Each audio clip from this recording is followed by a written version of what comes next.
Oi. Tu liga aqui. Oi, som. Oi. Oi. Oi. Oi.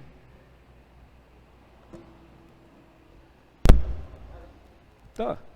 Oi. Amém? As crianças que vão para a sala.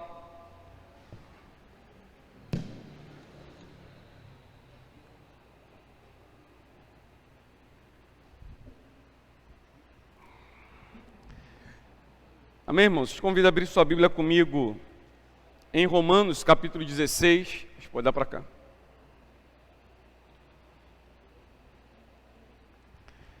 Hoje tentaremos avançar no último capítulo da carta de Paulo aos Romanos.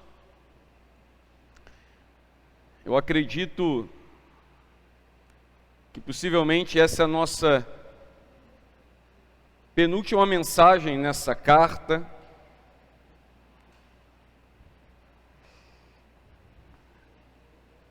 Romanos, capítulo de número 16.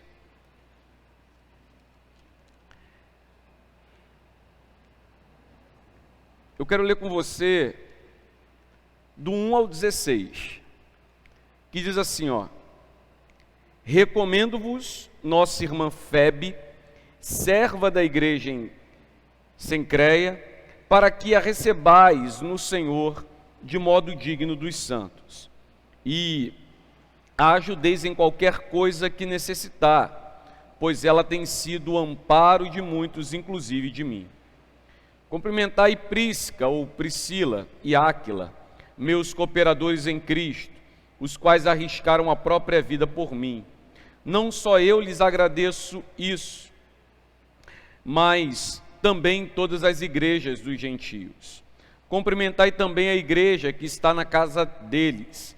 Cumprimentai a Epeneto, meu amado e primeiro fruto na Ásia para Cristo. Cumprimentai Maria, que trabalhou muito por vós. Cumprimentai Andrônico e Júnias, meus parentes e companheiros de prisão, os quais se destacaram entre os apóstolos e estavam em Cristo antes de mim. Cumprimentai Ampliato, meu amado no Senhor. Cumprimentai Urbano, nosso cooperador em Cristo, e Estaques, meu amado. Cumprimentai Apeles, aprovado em Cristo, e cumprimentai a família de Aristóbulo. Cumprimentai Herodião, meu parente, e cumprimentai os da família de Narciso, que estão no Senhor. Cumprimentai também Tifena e Tifosa, que trabalharam no Senhor. Cumprimentai a amada Perside, que muito trabalhou no Senhor. Cumprimentai a Rufo, eleito no Senhor, e sua mãe, que tem sido minha mãe também.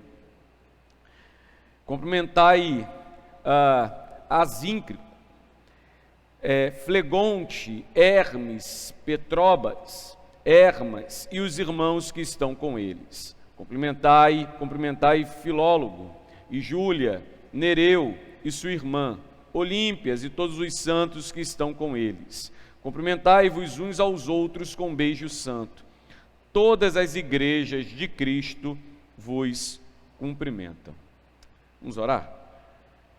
Deus, em nome de Jesus, nos rendemos diante de Ti nessa noite, pedindo que mais uma vez, por Tua graça e bondade, apliques a Tua palavra no nosso coração, nos permitindo compreender claramente o Teu ensino. Entender, Deus, aquilo que tens a nos dirigir, a nos orientar. Permita que sejamos ensinados, confrontados, apacentados.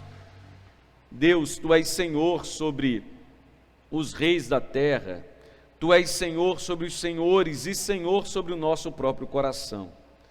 De maneira que sabes aquilo que queremos, que precisamos, que ansiamos. O Senhor conhece muito bem, Senhor, do quanto precisamos de despertamento, orientação, do quanto precisamos, ó Deus, de sermos avivados para a Tua obra. Portanto, move-nos nessa noite em direção à Tua vontade, para o louvor do Teu nome. Em nome do Teu Filho Jesus, o Teu Filho, te oramos. Amém.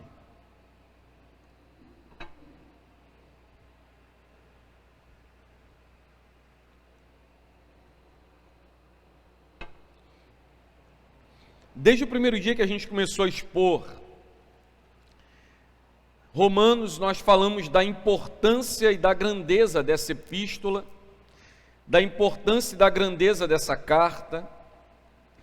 E eu sempre repito isso: se caso não tivéssemos outras cartas, outras epístolas, e mesmo que não tivéssemos o restante do Evangelho,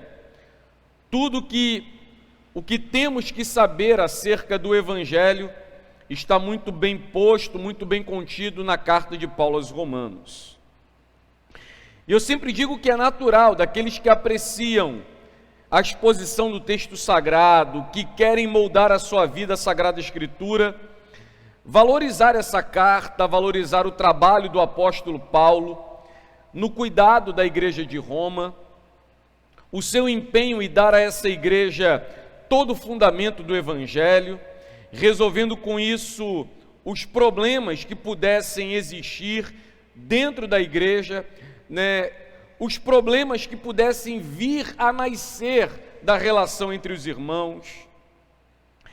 Nesse caso, irmãos, é interessante já pensarmos nisso, que nós estamos sempre fazendo menção do conhecimento do apóstolo Paulo, estamos sempre fazendo menção da sua forma de trabalhar a Sagrada Escritura, estamos sempre fazendo menção da sua capacidade retórica, por exemplo, a diatribe, aquela forma quando ele cria um personagem fictício e começa a fazer perguntas das quais ele mesmo está provendo a resposta. Paulo tem uma desenvoltura maravilhosa na escrita dessa carta.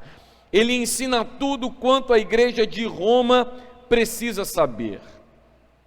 Mas pouco, ou eu digo que nada, fizemos menção das pessoas que estiveram atrás das cortinas para que tudo isso aqui acontecesse.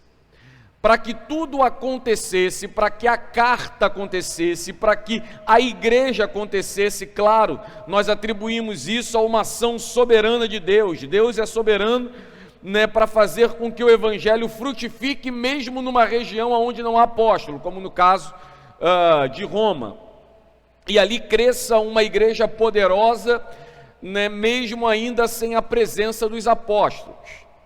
Mas sempre nós falamos da ideia, da capacidade, da inteligência, da direção do Espírito Santo sobre a vida do apóstolo Paulo, na composição e no ensino que ele traz dentro dessa carta. E como eu disse, pouco ou nada falamos até hoje, até agora, daquilo que tem sido, daquilo que vem, exatamente dos cooperadores do apóstolo Paulo. E na verdade tudo quanto aconteceu, tudo quanto foi ensinado, a igreja de Roma, ela não está ali simplesmente pela força do apóstolo Paulo ou pela força de qualquer outro cooperador de Paulo, qualquer outro enviado de Paulo. Existem muitas pessoas trabalhando em favor da igreja, existem muitas pessoas trabalhando em favor do Evangelho. E é interessante que o apóstolo Paulo dedica, em especial, o último capítulo dessa carta para fazer menção de algumas dessas pessoas, para falar possivelmente daquelas pessoas que estiveram mais envolvidas em todo o trabalho. Ele, na verdade, saúda 26 pessoas no último capítulo dessa carta. Pessoas que possivelmente, se Paulo não falasse, se Paulo não citasse, como a própria Febe, nós não teríamos conhecimento daquilo que ela fez, daquilo que ela produziu, do que ela trabalhou, do que ela se entregou em favor do Evangelho. 26 pessoas são saudadas, citadas. Dessas 26 pessoas, 24 delas ele chama pelo nome, acrescentando aí que há um certo apreço, uma certa aproximação do apóstolo Paulo. O que choca os estudiosos é o fato de Paulo conhecer tantos irmãos em Roma, o que dá à carta caráter ainda mais pessoal. Paulo não está escrevendo uma carta a uma igreja que ele desconhece a história, que ele desconhece a existência, que ele não tem conhecimento de quem está do outro lado. Ele sabe a quem ele está escrevendo, ele tem conhecimento dos problemas que estão no seio, que estão dentro da igreja, ou ao menos problemas, né, que futuramente possam começar a existir dentro da igreja. Então essa é uma das coisas que choca, o fato de Paulo conhecer tantos irmãos em Roma, o que consequentemente dá um caráter ainda mais pessoal. Essa não é uma carta de um apóstolo intrometido em uma igreja que ele não conhece. A carta de Paulo a Roma, a igreja de Roma, ela, na verdade, em certo sentido, ou em sentido completo, ataca aquela ideia católica romana, né, de que Pedro foi o primeiro apóstolo de Roma, assim consequentemente o primeiro papa, e que a igreja que lá existia foi fundada por Pedro. Se Paulo estivesse escrevendo uma carta a uma igreja fundada pelo apóstolo Pedro, ele estava fazendo aquilo que ele reprovou no capítulo 15, que é edificar em fundamento alheio, coisa que ele não fez. Se houvesse qualquer outro apóstolo em Roma, ele estaria dirigindo essa carta a um desses apóstolos. E digo isso porque mais na frente tem duas menções aqui, que de alguma maneira a história da igreja, algumas alas da igreja interpretam também esses, como apóstolos que estiveram em Roma, e uma sendo, né, uma possível apóstola, né, uma mulher, entre os apóstolos, o que, claro, não é verdade. Uma outra questão apresentada nesse último capítulo é a unidade e a diversidade da igreja. A igreja é uma, mas ela tem no seu seio diversidade. Nós somos um corpo com muitos membros, e é isso exatamente que Paulo, né, ele apresenta no último capítulo dessa epístola. Como é que ele apresenta isso? Das 26 pessoas saudadas aqui por Paulo, elas vão de escravos a celebridades ilustres do império. Ele está falando tanto a escravos, quanto a possíveis senadores ou homens que visitam a casa de César. Das 26 pessoas saudadas, 9 são mulheres. E é evidente que Paulo tem uma consideração especial por elas, reconhecendo o seu trabalho e o seu empenho dentro do Evangelho. O que um capítulo, então, irmãos, com tantos nomes e saudações de pessoas tem a nos ensinar? O que todas essas saudações e menções pode nos ensinar para a nossa vida, para a nossa caminhada? Então, o reino de Deus, ele não será estabelecido por uma grande atitude de uma única pessoa, mesmo que ela seja ilustre e importante, mesmo que tenha muito poder terreno nas mãos. O reino de Deus não será estabelecido por uma única pessoa. Como um corpo, o reino de Deus é estabelecido com trabalho mútuo, em unidade e em meio à diversidade, com pequenas atitudes, gestos, dedicações, ações que visam possibilitar a expansão e a consolidação desse reino. É isso exatamente que eu desejo apresentar nesse sermão. Eu desejo falar exatamente de atitudes que merecem ser lembradas, na verdade, que devem ser praticadas e que merecem ser lembradas no final de tudo, e é isso exatamente que Paulo está fazendo no capítulo 16 dessa epístola. Então começamos a analisar o que o texto nos ensina. Verso 1 e 2, Paulo diz o seguinte: recomendo-vos nossa irmã Febe, serva da igreja em Secreia, para que a recebais no Senhor de modo digno dos santos, e a ajudeis em qualquer coisa que necessitar, pois ela tem sido o amparo de muitos, inclusive de mim. Paulo começa as apresentações e saudações, na verdade, trazendo de cara uma recomendação, e que é fazer menção de uma mulher, Febe. No grego chama foibe, que significa radiante, né, que emana luz. E quem foi essa mulher? E o que ela fez para se tornar, né, uma prioridade na recomendação, nessa abertura das saudações do apóstolo Paulo? O que fez Febe para ser de cara recomendada e lembrada por suas ações para a igreja? Febe foi simplesmente a portadora da carta dirigida à igreja de Roma.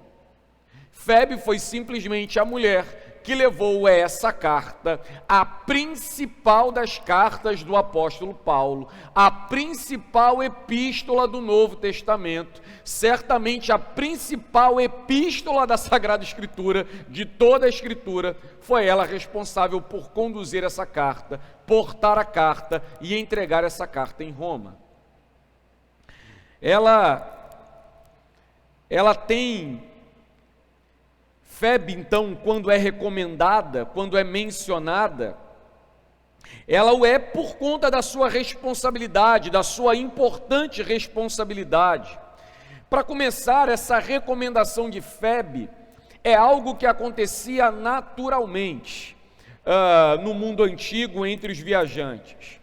De certa feita, quando alguém, né, viajava, se mudava de uma região para outra, uma vez sendo tal pessoa desconhecida, ela precisava ter alguma recomendação, ela precisava ter, né, uma correspondência com alguém, e ela levava uma carta, ela levava um ofício, né, um documento que falava quem era ela, quem a recomendava. Nesse caso, Paulo faz isso, dizendo quem é Febe, falando de seu trabalho, né? Claro que de forma resumida, mas falando do quanto ela foi importante para a igreja e importante para o próprio apóstolo Paulo. Uma questão interessante sobre Febe é a sua nacionalidade. Sabemos que ela não é judia, ela não é uma mulher do povo hebreu. Isso se deduz a partir do seu nome. Ou seja, ela é uma cristã convertida, ela é uma grega, possivelmente, uma romana, uma mulher do mundo gentílico, convertida ao cristianismo. E isso porque se deduz, porque entende-se que um judeu não colocaria o nome de sua filha fazendo uma homenagem, né, a uma mitologia pagã, a uma mitologia grega. Um judeu não colocaria o nome de seu filho fazendo uma homenagem, né, ao tipo de uma divindade não aprovada pela sua própria crença. Febe tem uma atitude que para muitos de nós pode ser singela: carregar uma carta dentro da bolsa, dentro da mala, sabe-se lá onde, e entregar essa carta a uma igreja a qual ela está se dirigindo. Possivelmente ela está indo fazer algum comércio em Roma, visitar Roma, conhecer Roma, mudando-se para Roma, não se sabe o que ela está fazendo lá, mas é fato que ela está levando essa carta do apóstolo Paulo. Eu sei que isso para muitos de nós pode parecer uma coisa, já que a gente vive no mundo da informação e troca informação o tempo inteiro, mas a atitude de Febe, o compromisso com o evangelho, o compromisso com a igreja de Roma, o compromisso com o apóstolo Paulo, faz ela carregar essa importante carta e entregar essa importante carta na igreja dirigida. Nós não estaríamos, né, nesses 5 anos de exposição de Romanos, segundo alguns, se Paulo não fosse movido pelo poder do Espírito Santo, é verdade. Não estaríamos aqui se Paulo não fosse movido por Deus para escrever essa carta. Mas também não estaríamos aqui se Febe, movida pelo poder do Espírito Santo, não tivesse sucesso em conduzir e entregar essa carta, e essa carta ser recebida pela igreja em Roma. Uma atitude que pode parecer insignificante, e que na verdade não é. Na verdade mostra que a menor das funções que nós exercemos para o Senhor não é vã.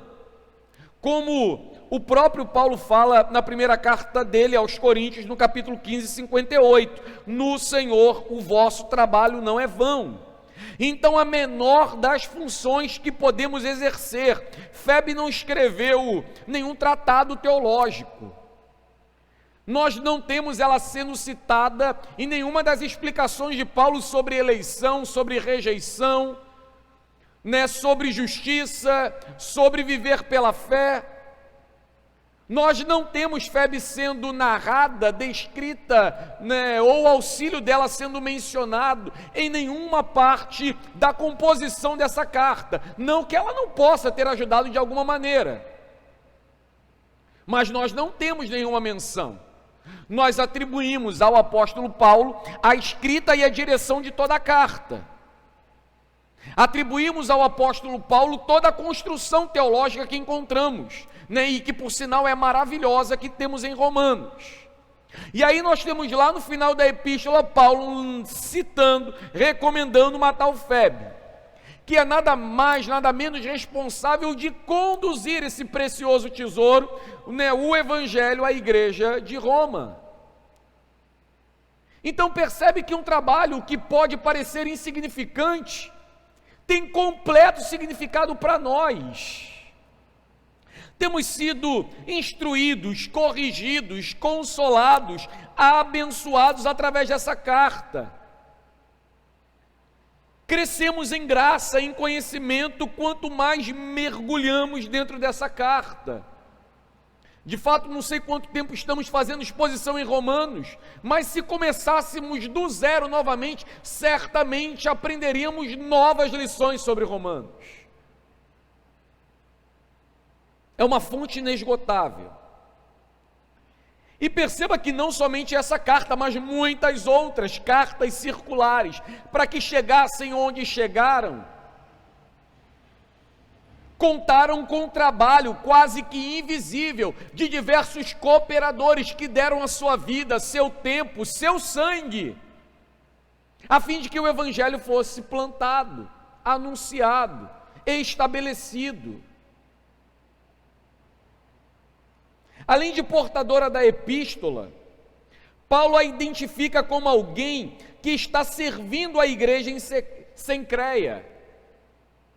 Cencreia era um porto, o principal porto de Corinto, local onde Paulo plantou a igreja e passou cerca de 1 ano e meio, sendo atribulado lá, pastoreando Febe e a igreja que foi estabelecida em Corinto. E é interessante notar que Paulo cita Febe como uma cooperadora do evangelho em Corinto, como alguém que trabalhou pelo evangelho em Corinto. Paulo também apresenta Febe como uma espécie de diaconisa, embora não se tenha essa função dentro da igreja antiga. Ele fala o seguinte: recomendo a vossa irmã Febe, serva, que é a palavra grega diácono, diaconisa, da igreja em Cencreia. É alguém que está entregue ao serviço. Febe, aquela que está levando a carta a Roma, ela não está fazendo algo pela primeira vez, ela já vem exercendo atividade em função da igreja, e como posto aqui, serva, ela é alguém que está à disposição do santo rebanho, servindo ao santo rebanho. E aí se pergunta, como é que Febe servia ao santo rebanho? E aí nesse caso, há muita especulação, já que nós não temos uma narrativa, nós não temos um texto que diga prontamente o que ela fazia. Mas os primeiros pais, os primeiros discípulos dos apóstolos já contam, falando sobre a história de muitos, que Febe era uma dessas mulheres que se dedicava aos enfermos, aos necessitados.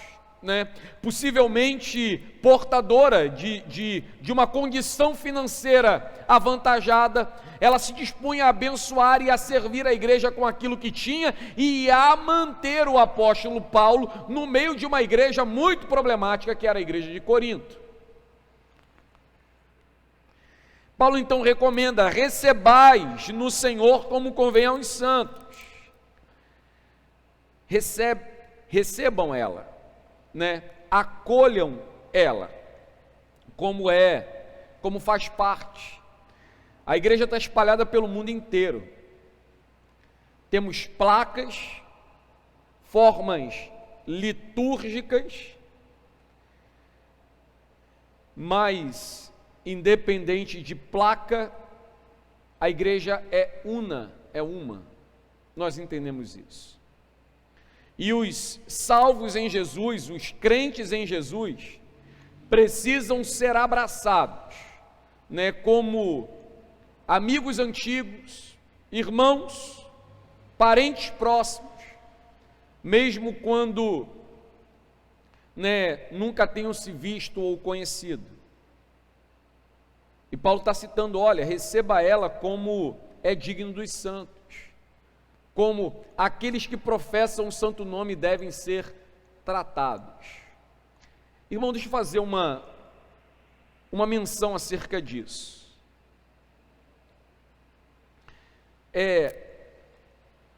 Essa é uma coisa que nós precisamos colocar no coração.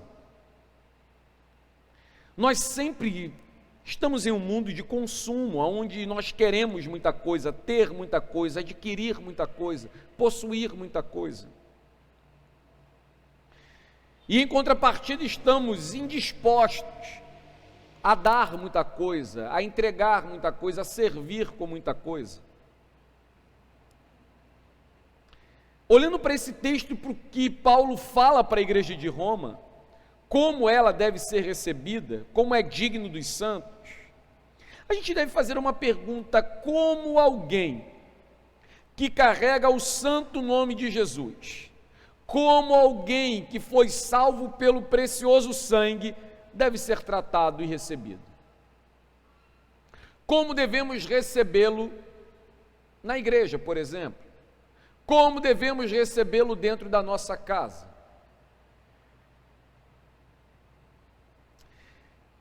Talvez você tenha ouvido esse testemunho de um missionário que estava fazendo um trabalho fora do país e passando uma grande necessidade, e ele, com muita coragem, infinitamente maior do que a minha, capturou um rato. Até pensar nisso dói. Capturou um rato, aquilo que aqui chama gabiru, lá no Rio chama elefante, né? Ou ratazana. E ele guardou esse rato para ele e a esposa dele comer, já que não tinha comida. E ele recebe uma visita de uma pessoa vinda, né, do Brasil para visitar o trabalho e poder ajudá-lo. Mas nesse trânsito, essa pessoa teve alguns problemas com câmbio, e quando chega na casa dele de surpresa, ele toma um susto, e ele fala: meu Deus, o que é que eu vou oferecer para comer? E ele pede licença. Tinha água suja, né, uma quase sopa, e o rato numa gaiola. E ele vai orar e se sente movido por Deus a ter que compartilhar exatamente aquilo que ele tem, e tudo que ele tem é um rato, né?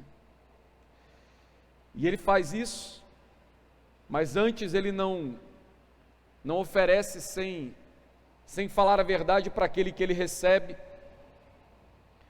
E aquele que ele recebe fala: eu vou comer o que você comer, então parta e a gente come junto. E eles comeram aquele rato. Mas Deus abundantemente, depois disso, deu a ele muito mais do que ele precisava em uma situação muito especial que aconteceu naquela região, do qual ele estava trabalhando para plantar a igreja. Duas coisas aqui, irmãos. Primeiro, a gente deve servir o Senhor com tudo que a gente tem, não apenas com a sobra, mas inclusive com as nossas faltas. A igreja de Tessalônica, quando se dispõe a servir os santos que estão em Jerusalém, eles não fazem do que sobram, eles fazem das suas próprias necessidades, e fazendo brotar das suas próprias necessidades aquilo que era, aproveitável para a edificação da igreja em Jerusalém. Situação essa que o próprio apóstolo Paulo já citou no capítulo 15. Essa é a primeira situação, que nós somos chamados a servir, não apenas com aquilo que nos sobra, mas com tudo aquilo que temos. A gente pode lembrar disso, irmãos, e se você liga isso a uma questão financeira, você faz certo. Mas isso não se restringe à questão financeira, isso abraça toda a nossa vida.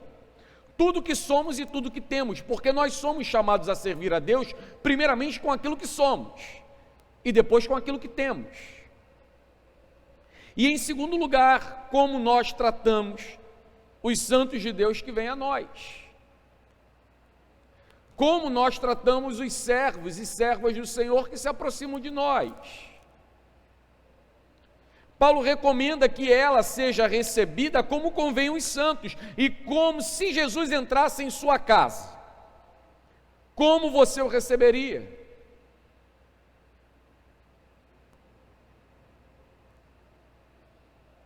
Eu gravei um vídeo há um tempo falando sobre se Jesus te convidasse para o banquete, você rejeitaria? A resposta prática para isso é sim, nós rejeitamos os banquetes que o Senhor nos oferece. Mas a questão aqui é como nós o receberíamos. E por que achamos que devemos receber de modo diferente os que carregam o santo nome do Senhor? Como? Como pensamos que devemos tratar diferente aqueles que carregam o sangue derramado sobre as suas vidas? Eu sei que essa expressão às vezes é utilizada de maneira equivocada.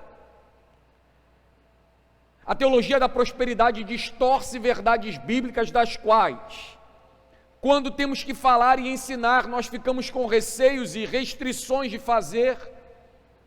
Mas a Escritura nos diz o que recebe um profeta na condição de profeta, recebe galardão de profeta. Um justo na condição de justo, recebe galardão de justo.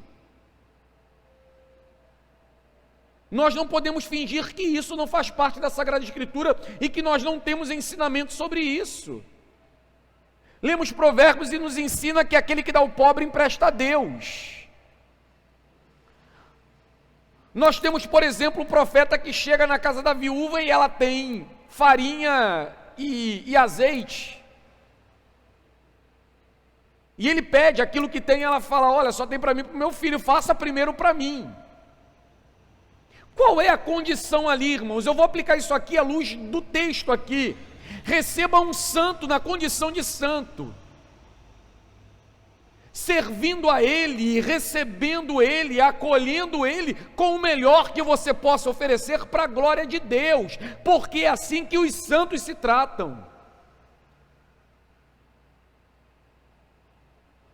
É assim que eles cuidam uns dos outros. E ela faz, e o serve, e o acolhe. E o que ela recebe depois disso?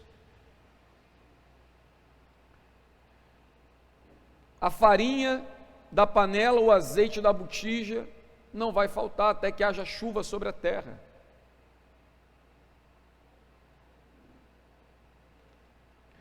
Paulo apresenta a Febe como alguém que serve a igreja de Deus, uma serva, uma escrava da igreja.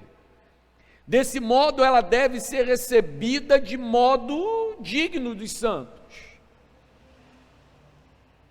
E ele diz o seguinte: e a ajudeis em qualquer coisa que necessitar. Então veja que ela é uma serva, alguém que está ali para servir a igreja. E Paulo está dizendo à igreja: a sirva, esteja disposta a acolher, a ajudá-la, a abraçá-la. Recebais no Senhor como convém os santos. E aí ele diz o seguinte: olha, pois ela tem sido o amparo de muitos, inclusive de mim. O quanto essa mulher fazia, irmão, o quanto ela trabalhava. O que se sabe sobre ela é que ela é possivelmente dotada de recursos de influência social e ajudou a plantação da igreja em Corinto, o socorro aos necessitados em Corinto, o socorro ao apostolado de Paulo, protegendo a igreja, mantendo a igreja. Enquanto muitos aproveitadores aparecem dentro da igreja de Corinto, Deus, por sua vez, levanta protetores e provedores para a igreja e para o apóstolo. Qual é a aplicação desses dois versículos para a nossa vida, irmão? Estamos diante de alguém, Febe, que não foi chamada para servir nos púlpitos, não foi chamada lá para servir no aerópago, nos palanques, nos teatros de seu tempo, mas discretamente, muito discretamente, serve e ajuda os necessitados, oferece trabalho, amparo pastoral, foi fundamental para a edificação da igreja em sua região, em Corinto, e agora, mais uma vez, se coloca à disposição do Senhor para servi-lo com a singela função de portar e entregar a carta dirigida à igreja de Roma. Pequenas atitudes, disposições, que em meio a um turbilhão de ensinos maravilhosos, Paulo não deixa passar despercebido.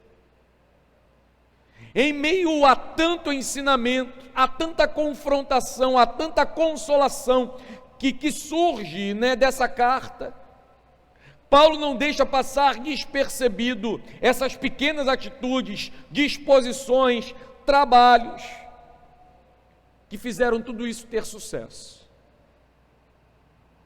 que merecem ser lembrados e que merecem dar a Deus a glória que é devido. Do versículo 13 ao versículo 5, Paulo continua e ele fala: saudai Prisca, ou Priscila e Áquila, meus cooperadores em Cristo Jesus, os quais arriscaram a própria vida por mim. Não só eu lhes agradeço isso, mas também todas as igrejas dos gentios. Cumprimentai também a igreja que está na casa deles. Eu já continuo essa última parte aqui. Áquila era um judeu do Ponto, uma região. Podemos supor que Priscila, no caso aqui traduzido como Prisca, também fosse da mesma região. Esses dois sempre são mencionados juntos. Seus nomes são mencionados 3 vezes pelo apóstolo Paulo e 3 vezes por Lucas. Priscila e Áquila são tão importantes na vida e na relação pessoal com Paulo, que uma parte da igreja atribui a Priscila a composição da epístola aos Hebreus. Uma outra ala atribui aos dois, ao casal, a escrita daquela epístola, que uma outra ala da igreja atribui ao apóstolo Paulo. Por exemplo, João Calvino atribuía a epístola aos Hebreus ao apóstolo Paulo. há uma ala que diz que não tem autor certo, embora existam traços paulinos ali na epístola, que pode ter sido Apolo, pode ter sido Timóteo, Tito, mas há uma ala que sopra forte sobre Priscila e Áquila como autores dessa epístola, o que não seria estranho, já que eles eram cooperadores fiéis do apóstolo Paulo, citados pelo menos 3 por Paulo e 3 vezes por Lucas em Atos. Priscila e Áquila foram grandes viajantes, mudando com frequência de um lugar para o outro, eram construtores de tenda como Paulo, e em certo tempo, em um momento de tribulação do pastorado, apostolado de Paulo, ele se voltou a Priscila e Áquila para trabalhar e promover sustento com as próprias mãos, para não depender em especial da igreja que estava em Corinto. O primeiro encontro do casal com Paulo, foi no episódio assim que os judeus foram expulsos de Roma pelo imperador Cláudio, e possivelmente eles se encontram em Éfeso, aonde selam uma amizade e caminham junto por muito tempo. Eles não somente desfrutam do mesmo ofício civil, são construtores de tenda, mas também desfrutam, do mesmo ofício eclesiástico, eles trabalham em prol do evangelho, são pregadores, plantadores de igreja, mas dedicam-se prontamente ao auxílio do apóstolo Paulo, quando são enviados ou precisam trabalhar do lado do apóstolo. Paulo chama eles de cooperadores em Cristo, quer dizer, aqueles que trabalham juntos. É natural, irmãos, que em tudo na vida, eu acho que todo mundo já passou por isso, em tudo que a gente faz na vida, depois de feito, sempre se apresentam os engenheiros de obra pronta, aquela rapaziada, aquele pessoal que não colocou um prego, que não soou uma gota, que não ficou com uma marca nas mãos, não criou um calo, não se cansou, mas depois de tudo pronto, tem toda uma nova estrutura para relatar, para falar, para apontar, na verdade apontam os problemas da obra pronta. Que pouco fizeram, ou muitos desses nada fizeram, e aqui eu estou falando especificamente sobre o reino de Deus, e que depois do plano realizado, do projeto concluído, estão lá criticando e falando do que foi feito ou não. Priscila e Áquila não se encaixam numa situação como essa. Não são engenheiros de obra pronta, são aqueles que estão prontos a servir a Deus com a sua vida, estão prontos a servir a Deus com os seus bens, estão prontos a servir a Deus e a cooperar intensamente em prol do Evangelho. Paulo diz que eles arriscaram a própria vida por ele. Eles não apenas se dispuseram em cooperar com o Evangelho, mas colocaram as suas vidas em risco por amor do seu irmão Paulo. Possivelmente esse arriscar-se da vida é aquilo que acontece no episódio em Efésios, e está descrito lá em Atos 10.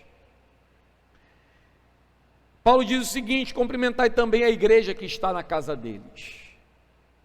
Eles cooperam com o Evangelho, entregam a própria vida em função do Evangelho, por amor do seu irmão, e não somente isso, alojam, abrigam em sua própria casa a igreja. Toda lealdade, empenho e dedicação a Paulo e ao Evangelho ainda não era o fim de todo o empenho que Priscila e Áquila dedicavam ao Evangelho.